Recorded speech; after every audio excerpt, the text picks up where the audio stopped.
जय हिंद साथियों, आप सभी का स्वागत करता हूं एससीएस क्लासेस पर। इस क्लास में 30-31 अगस्त 2024 को परीक्षा वाले ज़रूर देखें। हाँ जी, आपने थंबनेल में ठीक देखा लिखा हुआ, क्योंकि ये आखिरी युद्ध है और आपको ये बार बार ऐसा मौका कभी नहीं आएगा। इस क्लास में आपको महत्वपूर्ण प्रश्न जीके जीएस हिंदी की श्रृंखला लेकर के आए हैं, इसलिए इस क्लास से आपको बहुत सारे प्रश्न देखने को मिलेंगे और इससे पहले भी जो क्लासें कराई थी उन क्लासों से भी बहुत सारे प्रश्न देखने को मिले थे। इसलिए ये जो मौका है ये बार बार नहीं आएगा, इसलिए अच्छे से अपना पेपर दीजिए और अपना सिलेक्शन लीजिए, क्योंकि ये आखिरी युद्ध है। ऐसा वक्त बार बार नहीं आता है ज़िंदगी में, इसलिए अपनी एक सीट क्लियर कीजिए और अपना सिलेक्शन लीजिए। बढ़ते हैं अपने प्रश्नों की तरफ। पहला प्रश्न अपना साथियों जीके जीएस का है, जो कि इससे पहले जो सेट कराए थे उसमें भी प्रश्न आए थे, इसलिए पुनः इसे कराना उचित समझ रहे हैं। 30-31 वाले परीक्षार्थियों के लिए ये क्लास महत्वपूर्ण हो जाती है उस पर्पज़ से। देखते हैं पहले प्रश्न में क्या पूछा गया है। पहले प्रश्न में पूछा गया है, निम्न में से कौन सा आर के नारायण द्वारा लिखित उपन्यास नहीं है? तब वह कौन सा है? इतनी लंबी यात्रा, स्वामी और मित्र, the bachelor of arts, the English teacher. तब इसका सही जवाब क्या होगा? इसका सही जवाब हो जाएगा इतनी लंबी यात्रा। ये वाला आर के नारायण द्वारा लिखा हुआ नहीं है, ऑप्शन ए वाला। और बकाया जो तीनों दे रखे हैं, स्वामी और मित्र, the bachelor of arts, the English teacher, ये तीनों आर के नारायण के द्वारा रचित हैं, जो कि आर के नारायण से संबंधित प्रश्न पूछ लिए जाते हैं। बढ़ते हैं अगले प्रश्न की तरफ। अगला प्रश्न है, राष्ट्रीय बाघ संरक्षण प्राधिकरण एनटीसीए ने किसके नेतृत्व में 11 सदस्यीय चीता परियोजना संचालन समिति की स्थापना की है? तब ये किसने स्थापना की है? ये जो स्थापना की है राजेश गोपाल ने। बढ़ते हैं अपने अगले प्रश्न की तरफ। अगला प्रश्न अपना है, निम्नलिखित में से किस राज्य में ट्यूबवेल सिंचाई का क्षेत्रफल सर्वाधिक है? तब वह किस राज्य में है? बिहार, हरियाणा, उत्तर प्रदेश या पंजाब राज्य में? ये जो है उत्तर प्रदेश राज्य में जो ट्यूबवेल से सिंचाई होती है, ये सबसे अधिक क्षेत्रफल इसी से सिंचित होता है। कहाँ का? उत्तर प्रदेश का। इसलिए इसका ऑप्शन सी वाला इसका ठीक हो जाएगा। बढ़ते हैं अगले प्रश्न की तरफ। अगला प्रश्न है, निम्नलिखित में से पुस्तक स्मोक एंड एसेज के लेखक कौन है? तब इसके लेखक कौन है? इसके लेखक हैं अमिताभ घोष। ऑप्शन ए वाला इसका सही जवाब हो जाएगा। कौन हो जाएंगे? अमिताभ घोष। बढ़ते हैं अगले प्रश्न की तरफ। अगला प्रश्न है, अल्कोहल उत्पादकों की व्यापक स्वास्थ्य लेबलिंग आरंभ करने वाला विश्व का पहला देश निम्नलिखित में से कौन है? जब कहीं पर पहले वाली या प्रथम वाली बात आती है तो अब ये प्रश्न परीक्षा की दृष्टि से महत्वपूर्ण बन जाता है, इसलिए इस प्रश्न को लिया गया है। तब वह कौन सा देश है? वह देश है आयरलैंड। ऑप्शन डी वाला इसका सही जवाब होगा। बढ़ते हैं अगले प्रश्न की तरफ। अगला प्रश्न है, वर्ष 2019 में विज्ञान के क्षेत्र में खोसला राष्ट्रीय पुरस्कार निम्नलिखित में से किससे दिया गया था? ये किसे दिया गया था? ये दिया गया था डॉक्टर कनिष्क विश्वास के लिए। ऑप्शन सी वाला इसका सही जवाब होगा। 2023 का प्रश्न क्यों लिया गया? जब आपका 23 तारीख को फर्स्ट में जो पेपर हुआ था उसमें 2019 का साहित्य अकादमी पुरस्कार पूछा था, किसे दिया गया था? वह दिया गया था नंद किशोर जी के लिए, इसलिए उस पर्पज़ से ये महत्वपूर्ण हो जाता है, इसलिए ये यहाँ पर लिया गया है। बढ़ते हैं अगले प्रश्न की तरफ। साथियों, आपको अगर क्लास अच्छी लग रही हो तो वीडियो को लाइक कर दें और हो सके तो वीडियो को शेयर भी कर दें, जिससे आपके साथी लोग भी इस क्लास का लाभ ले सकें। अगला प्रश्न है, निम्नलिखित में से किस देश ने विश्व का प्रथम मीथेन ईंधन वाला अंतरिक्ष रॉकेट जुके 2 को लॉन्च किया? ये किसने लॉन्च किया है? ये लॉन्च किया है चीन ने। ऑप्शन डी वाला इसका सही जवाब हो जाएगा। बढ़ते हैं अगले प्रश्न की तरफ। अगला प्रश्न है, सतत अपशिष्ट प्रबंधन के लिए भारत का पहला पॉलीथीन कचरा बैंक किस राज्य में प्रारंभ किया गया था? इससे पहले भी हम आपको बता चुके हैं, जो पहला और प्रथम वाला होता है ये परीक्षा की दृष्टि से इम्पोर्टेंट हो जाता है। तब कौन सा है? ये उत्तराखंड। ऑप्शन डी वाला इसका सही जवाब होगा। अगला प्रश्न है, निम्नलिखित में से विद्या वाहिनी प्रोजेक्ट का संबंध किससे है? तभी इसका संबंध किससे है? इसका संबंध किससे? इसका संबंध है छात्र छात्राओं को कंप्यूटर के माध्यम से विभिन्न विषयों के क्या चीज़ विभिन्न विषयों के शिक्षण कार्य हेतु। ऑप्शन डी वाला इसका सही जवाब हो जाएगा। बढ़ते हैं अगले पृष्ठ की तरफ। अगला प्रश्न है दीनदयाल उपाध्याय कौशल योजना के तहत निम्नलिखित में से किस पहल की शुरुआत की गई थी? तब आपको पहल पूछी गई थी, कौन सी पहल थी? यह पहल थी कैप्टिव रोजगार। ऑप्शन सी वाला इसका सही जवाब होगा। बढ़ते हैं अगले पृष्ठ की तरफ। अगला प्रश्न है यूरिया गोल्ड निम्नलिखित में से किससे संबंधित है? आपने देखा होगा जब 25 तारीख को जो पेपर हुआ था उसमें पूछा था इफ़को क्या है, ये प्रश्न आया था। अब हो सकता है यूरिया गोल्ड के बारे में पूछ ले, इसलिए ये प्रश्न यहाँ पर समायोजित किया गया है। तब इसका सही जवाब क्या होगा? यह होता है सल्फर लेपित यूरिया। जो यूरिया गोल्ड होता है वह होता है सल्फर लेपित यूरिया, और सिर्फ जो यूरिया होता है वो सिर्फ नाइट्रोजन होती है। बढ़ते हैं अगले पृष्ठ की तरफ। अगला प्रश्न है ग्लोबल इनोवेशन इंडेक्स 2023 में भारत को कौन सा स्थान प्राप्त हुआ था? तब ये कौन सा स्थान प्राप्त हुआ था 2023 में? ये जो स्थान प्राप्त हुआ था ये हुआ था 40वां स्थान प्राप्त। कितना? 40वां स्थान इसे प्राप्त हुआ था। किसके लिए? इंडिया के लिए। अगला प्रश्न है निम्नलिखित में से देश का पहला सोलर रूफ साइकिलिंग ट्रैक किस स्थान पर विकसित किया गया है? तब वह कौन सा स्थान है? ये स्थान है हैदराबाद। ऑप्शन बी वाला इसका सही जवाब होगा। अगला प्रश्न है अक्टूबर 2024 में 16वें ब्रिक्स शिखर सम्मेलन की मेजबानी कौन सा देश करेगा? तब ये कौन सा देश करेगा आपको बताना है। ऑप्शन ए रूस, ऑप्शन सी दक्षिण अफ्रीका, ऑप्शन बी चीन और ऑप्शन डी वाला है आपका ब्राज़ील। तब ये कौन करेगा? जो साथी लोग इसका जवाब ऑप्शन ए बता रहे हैं रूस, वो बिल्कुल इसका सही जवाब बता रहे हैं। बढ़ते हैं प्रश्न नंबर 15 की तरफ। प्रश्न नंबर 15 में पूछा गया विश्व के आधुनिक इतिहास में नोटबंदी का कदम सबसे पहले किस देश ने अपनाया था? आपने देखा होगा नोटबंदी से संबंधित 2-3 प्रश्न आ चुके हैं, इसलिए इस प्रश्न को यहाँ पर लिया गया। लेकिन ये सबसे पहले किसने कदम उठाया था? सबसे पहले कदम उठाया था ये घाना देश ने। ऑप्शन ए वाला इसका सही जवाब होगा। अगला प्रश्न है माल और सेवा कर जीएसटी को अपनाने वाला विश्व का प्रथम देश कौन था? तब ये कौन था? ये था फ्रांस। ऑप्शन बी वाला इसका सही जवाब होगा। जीएसटी से भी संबंधित प्रश्न पूछा जा चुका है। एक पूछा गया था कि जीएसटी टिन क्या होता है, ये आया था। बढ़ते हैं अगले प्रश्न की तरफ। अगला प्रश्न है central banking digital currency CBDC का उपयोग करने वाला देश का पहला नगर निगम कौन सा है? तब पहला नगर निगम कौन सा है? ये पहला नगर निगम है पटना। ऑप्शन सी वाला इसका सही जवाब होगा। अगला प्रश्न है निम्नलिखित में से रुपया किस देश की मुद्रा नहीं है? तब ये किस देश की मुद्रा नहीं? ये नहीं है भारत की है रुपया, बांग्लादेश की भी है, पाकिस्तान की भी, लेकिन इंडोनेशिया की नहीं है। ऑप्शन डी वाला इसका सही जवाब होगा। अगला प्रश्न है अंतर्राष्ट्रीय जैव विविधता दिवस किस तिथि को मनाया जाता है? तब ये किस तिथि को मनाया जाता है? ये मनाया जाता है 22 मई को। ऑप्शन सी वाला इसका सही जवाब होगा। ये प्रश्न आ चुका है 24 तारीख की शिफ्ट सेकेंड में, इसलिए ये महत्वपूर्ण बन गया कि हो सकता है दोबारा इसे रिपीट कर दें। अगला प्रश्न है कारगिल एक यात्री की जुबानी के लेखक हैं। तब इसके लेखक कौन है आपको बताना है। इसके जो लेखक हैं वे लेखक हैं ऋषिराज। ऑप्शन सी वाला इसका सही जवाब होगा। बढ़ते हैं अगले प्रश्न की तरफ।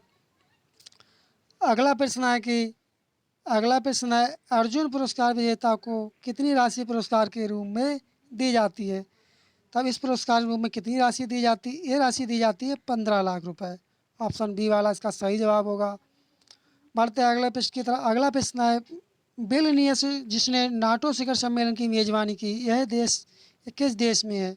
तब ये किस देश में है? ये है लिथुआनिया में। ऑप्शन सी वाला इसका सही जवाब होगा। बढ़ते हैं अगले प्रश्न की तरफ। निम्नलिखित में से कौन सा देश काला सागर के रास्ते यूक्रेनी अनाज निर्यात करने के लिए संयुक्त राष्ट्र संघ यूएन की मध्यस्थता वाले समझौते से बाहर हो गया? तब ये कौन सा देश है? ये है रूस। ऑप्शन सी वाला इसका सही जवाब होगा। अगला प्रश्न है निम्नलिखित में से किस देश को कोलंबो सिक्योरिटी कॉन्क्लेव का 5वां पूर्ण सदस्य के रूप में शामिल किया गया? तब वह कौन है? वह है बांग्लादेश। ऑप्शन बी वाला इसका सही जवाब होगा। साथियों, इस प्रश्न को और अच्छी तरह से देख लें, क्योंकि बांग्लादेश अभी हाल ही में बहुत ही चर्चा में रहा था। हो सकता है इसके बारे में प्रश्न पूछा जा सके, जबकि बांग्लादेश की मुद्रा का प्रश्न पूछ लिया गया है कि बांग्लादेश की मुद्रा क्या है। अगला प्रश्न है, कोंकण नौसैनिक अभ्यास किन दो देशों के बीच आयोजित किया जाता है? तब ये कौन से दो देश हैं? ये देश हैं भारत और यूनाइटेड किंगडम के बीच। ऑप्शन ए वाला इसका सही जवाब होगा। अगला प्रश्न है, विंबलडन 2024 के पुरुष वर्ग के खिताब का विजेता कौन बना? तब ये कौन बना? ये बने कार्लोस अल्काराज। ऑप्शन बी वाला इसका सही जवाब हो जाएगा। बढ़ते हैं अगले प्रश्न की तरफ। अगला प्रश्न है, अंतर्राष्ट्रीय हवाई अड्डा प्राधिकरण की स्थापना किस वर्ष की गई थी? तब ये कब की गई थी इसकी स्थापना? इसकी स्थापना की गई थी 1972 में। साथियों, एक प्रश्न आया था 23 तारीख की फर्स्ट शिफ्ट में कि भारत का प्रथम हवाई अड्डा कौन सा है?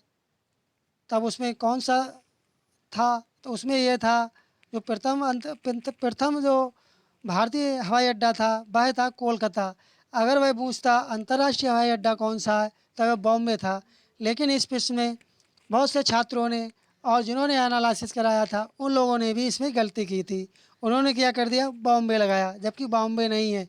अगर वह अंतर्राष्ट्रीय पूछता तब बॉम्बे था, लेकिन उन्होंने पूछा था भारत का प्रथम अंतर्राष्ट्रीय हवाई अड्डा कौन सा है। उस पर्पज़ से उसका सही जवाब जो था वह कोलकाता था। बढ़ते हैं अगले प्रश्न की तरफ। अगला प्रश्न है, निम्नलिखित में से किस घटना के बाद रविंद्रनाथ टैगोर ने नाइटहुड की उपाधि वापस कर दी थी? ये कौन सी घटना थी? ये घटना थी जालियांवाला नरसंहार। ऑप्शन ए वाला इसका सही जवाब होगा। बढ़ते हैं अगले प्रश्न की तरफ। अगला प्रश्न है साथियों, अगला प्रश्न है, यूनेस्को विश्व विरासत स्थल महाबलीपुरम के स्मारक किस राज्य में स्थित हैं? इससे भी संबंधित एक प्रश्न पूछ लिया गया था कि औरंगजेब जो महाराष्ट्र है उसमें जो अजंता एलोरा की गुफाएं हैं उससे संबंधित एक प्रश्न पूछा गया था। वो ठीक से अभी ध्यान नहीं है, हो सकता है ये भी पूछ लें, इसलिए इस प्रश्न को यहाँ पर समायोजित किया गया है। तब इसका सही जवाब क्या होगा? इसका सही जवाब होगा तमिलनाडु में। ऑप्शन सी वाला इसका सही जवाब होगा। साथियों, अगर आपने ये क्लास पूरी देख ली, आप विश्वास कीजिए आपको इसी क्लास से बहुत प्रश्न आपको आपके क्वेश्चन पेपर में देखने को मिलेंगे। इसलिए क्लास में अंत तक बने रहें और अपना सिलेक्शन पक्का करें। अगला प्रश्न है, उत्तर प्रदेश के न्यूनतम साक्षरता वाले 4 जिले घटते क्रम में हैं। तब वो कौन से हैं 4 जिले? पहला है आपका श्रावस्ती, दूसरा बहराइच, तीसरा बलरामपुर और चौथा अपना बदायूं। तब इसका कौन सा ठीक हो जाएगा? ऑप्शन डी वाला। बढ़ते हैं अगले प्रश्न की तरफ। अगला प्रश्न है, उत्तर प्रदेश के किस जिले में विश्व का प्रथम जटायु एशियाई किंग गिद्ध संरक्षण एवं प्रजनन केंद्र स्थापित किया गया? तब ये कहाँ स्थापित किया गया था? ये किया गया था महाराजगंज में। ऑप्शन बी वाला इसका सही जवाब हो जाएगा। बढ़ते हैं अगले प्रश्न की तरफ। भारतीय संविधान के किस अनुच्छेद में 14 वर्ष से कम आयु के किसी भी बच्चे को कारखानों या अन्य किसी जोखिम भरे स्थानों पर नियुक्त नहीं किया जा सकता है? तब यह किस में वर्णित है आपको बताना था। ये जो वर्णित है ये वर्णित है अनुच्छेद 24 में, आर्टिकल 24 में। ऑप्शन बी वाला इसका सही जवाब होगा। अगला प्रश्न है, हाल ही में भारतीय सेना ने किस स्थान पर विश्व की उच्चतम टैंक मरम्मत सुविधा स्थापित की है? तब ये कहाँ पर की गए हैं? ये किए हैं लद्दाख में। ऑप्शन डी वाला इसका सही जवाब हो जाएगा। अगला प्रश्न है, किस मामले में सर्वोच्च न्यायालय ने कहा कि प्रस्तावना में संशोधन किया जा सकता है? तो वह कौन सा था? वह था Keshavananda Bharati case. Option C वाला इसका सही जवाब होगा। बढ़ते हैं अगले प्रश्न की तरफ। अगला प्रश्न है, भारत मालदीव और श्रीलंका के मध्य दोस्ती 16 सैन्य अभ्यास किस देश में आयोजित किया गया था? ये कौन सा देश था? ये देश था मालदीव। ऑप्शन ए वाला इसका सही जवाब होगा। अगला प्रश्न है, हाल ही में भारत और अमेरिका के मध्य क्रिटिकल एंड इमर्जिंग टेक्नोलॉजीज आईसीईटी पर दूसरी वार्षिक बैठक किस स्थान पर आयोजित की गई? तब वह कौन सा स्थान था? वह स्थान था नई दिल्ली। ऑप्शन बी वाला इसका सही जवाब हो जाएगा। बढ़ते हैं अगले प्रश्न की तरफ। अगला प्रश्न है, हाल ही में किस संस्था ने युवा विज्ञानी कार्यक्रम 2024 को प्रारंभ किया है? ये किया है इसरो ने। ऑप्शन ए वाला इसका सही जवाब हो जाएगा। बढ़ते हैं अगले प्रश्न की तरफ। अगला प्रश्न है, निम्नलिखित में से किस रेलवे स्टेशन पर भारतीय रेलवे के पहले पॉड होटल को प्रारंभ किया गया? रेलवे स्टेशन से संबंधित एक प्रश्न पूछा गया था कि प्रथम वंदे भारत ट्रेन के बारे में पूछा गया था, ये कहाँ से चली गई थी। अब हो सकता है ये वाला पूछ ले कि पॉड होटल को प्रारंभ किया गया, इसलिए इस प्रश्न को लिया गया है। तब इसका सही जवाब क्या होगा? इसका सही जवाब होगा Mumbai central railway station. Option B वाला इसका सही जवाब हो जाएगा। साथियों, अब अपना हिंदी का सेक्शन आ चुका है, इसे भी देखें। इसमें भी महत्वपूर्ण प्रश्न लिए गए हैं, इसलिए क्लास को स्किप ना करें। कहीं आप क्लास को स्किप करें, क्लास को पूरा देखें, कहीं से भी स्किप ना करें। अगला प्रश्न है, मूर्धन्य अल्प प्राण अघोष वर्ण का उदाहरण कौन सा है? तब ये कौन सा उदाहरण है? ये जो उदाहरण है टा। ऑप्शन बी वाला इसका सही जवाब होगा। अगला प्रश्न है, हासोड़ शब्द में कौन सा प्रत्यय प्रयुक्त हुआ है? तब इसमें कौन सा लगा हुआ है? इसमें लगा है ओढ़। ऑप्शन डी वाला इसका सही जवाब होगा। बढ़ते हैं अगले प्रश्न की तरफ। अगला प्रश्न है, उपविराम का प्रयोग इनमें से किस वाक्य में हुआ है? तब ये किस वाक्य में हुआ है? ये हुआ है, मिश्र बंधु तीन हैं, गणेश बिहारी, श्याम बिहारी और Sukhdev Bihari. Option option B वाला इसका सही जवाब हो जाएगा। बढ़ते हैं अगले प्रश्न की तरफ। अगला प्रश्न है अगला प्रश्न है, जाई देखी आ बहू नगरू शुक्र निधान दो भाई, करऊ सुपुल सबके नयन सुंदर बदन देखाई। प्रस्तुत पंक्ति में छंद बताना, कौन सा छंद है? इसमें छंद है दोहा छंद। ऑप्शन बी वाला इसका सही जवाब होगा। अगला प्रश्न है, प्रत्येक वर्ग का दूसरा और चौथा वर्ग क्या कहलाता है? ये कहलाता है महाप्राण व्यंजन। ऑप्शन ए वाला इसका सही जवाब होगा। बढ़ते हैं अगले प्रश्न की तरफ। अगला प्रश्न है साथियों, अगर साथियों आपको क्लास अच्छी लग रही हो तो चैनल को सब्सक्राइब ना किया, चैनल को सब्सक्राइब कर दें और वीडियो को लाइक कर दें और नोटिफिकेशन बेल आइकन दबाना ना भूलें, जिससे आपको 30 और 31 तारीख का एनालिसिस सबसे पहले प्राप्त हो सके और बिल्कुल सटीक और सही आपको एनालिसिस यहाँ पर मिलेगा। अगला प्रश्न है, त्रिभुवन शब्द में कौन सा समास है? तब इसमें कौन सा समास होगा? क्या पूछा? त्रिभुवन, तब इसमें कौन सा होगा? द्विगु समास होगा। अगला प्रश्न है, पूर्वी हिंदी की दो बोलियों का सही युग्म इनमें से कौन सा है? तब सही युग्म कौन सा है? इसमें सही युग्म है अवधी जो भाषा है छत्तीसगढ़ी है। बढ़ते हैं अगले प्रश्न की तरफ। अगला प्रश्न है, मैं आपके विचारों से अंशतः सहमत हूँ, इस वाक्य में किस प्रकार के क्रिया विशेषण का प्रयोग हुआ है? इसमें जो क्रिया विशेषण का प्रयोग हुआ है यह हुआ है प्रमाणवाचक। ऑप्शन डी वाला इसका सही जवाब हो जाएगा। अगला प्रश्न है, निम्नलिखित में से किस विकल्प में सभी शब्द तत्सम हैं? तो ऐसा कौन सा विकल्प है जिसमें सभी तत्सम है? ये आपका है नव्य और स्वर्गकार। ऑप्शन डी वाला इसका सही जवाब होगा। अगला प्रश्न है, उदित उदयगिरी मंच पर रघुवर बाल पतंग, बिकसे संत सरोज सब हर्षे लोचन भृंग। इसमें आपको इन पंक्तियों आपको अलंकार बताना है, कौन सा अलंकार है? तब इनमें कौन सा अलंकार? इनमें जो है रूपक अलंकार है। बढ़ते हैं अगले प्रश्न की तरफ। अगला प्रश्न है, निम्नलिखित वाक्यों में से शुद्ध वाक्य का चयन कीजिए। तब इसमें शुद्ध वाक्य कौन सा होगा? इसमें शुद्ध वाक्य होगा, सुमन माला गूंथ रही थी कि तभी बिजली चली गई। ऑप्शन सी वाला इसका सही जवाब हो जाएगा। बढ़ते हैं अगले प्रश्न की तरफ। अगला प्रश्न है, आचार्यों ने कहा है कि अहिंसा की परम धर्म है, संरचना के आधार पर वाक्य भेद बताइए। तब इसके वाक्य भेद क्या होंगे? इसके वाक्य होंगे, यह जो वाक्य होगा वह मिश्र वाक्य होगा। बढ़ते हैं अगले प्रश्न की तरफ। अगला प्रश्न है, निम्नलिखित विकल्पों में से अंगद का पैर होना मुहावरे का अर्थ क्या होगा? तब इसका अर्थ क्या होगा? इसका अर्थ होगा अत्यंत दृढ़ होना। अंगद का पैर होना अत्यंत दृढ़ होना। ऑप्शन डी वाला इसका सही जवाब होगा। अगला प्रश्न है, सलाखा शब्द का विलोम क्या होगा? जो सलाखा शब्द है इसका विलोम क्या होगा? इसका विलोम होगा निंदा।